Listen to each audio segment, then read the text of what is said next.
मंडळी, श्री स्वामी समर्थ.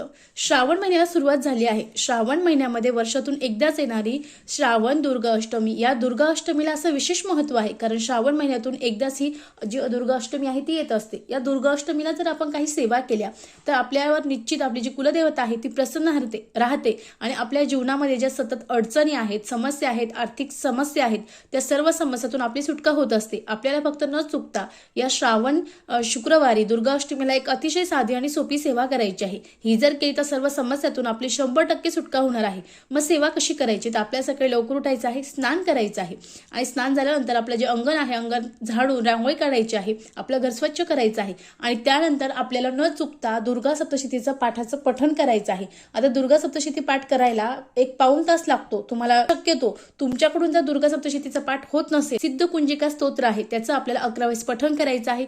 असं केल्याने आपल्याला एक दुर्गा सप्तशती पाठ केल्याचं पुण्य मिळत असतं. आणखीन काही सेवा आहे, खाली जो त्रिकोण दिसतो त्याला टच करा आणि संपूर्ण माहिती मिळवा. आपण जर या सेवा केल्या तर आपल्यावर कुलदेवता जी आहे तिचा अखंड वरदहस्त राहणार आहे. आपल्या जीवनात सुख, शांती, समृद्धी येणार आहे. आपल्या सर्व गोष्टी मनासारख्या घडणार आहे. श्री स्वामी समर्थ. धन्यवाद.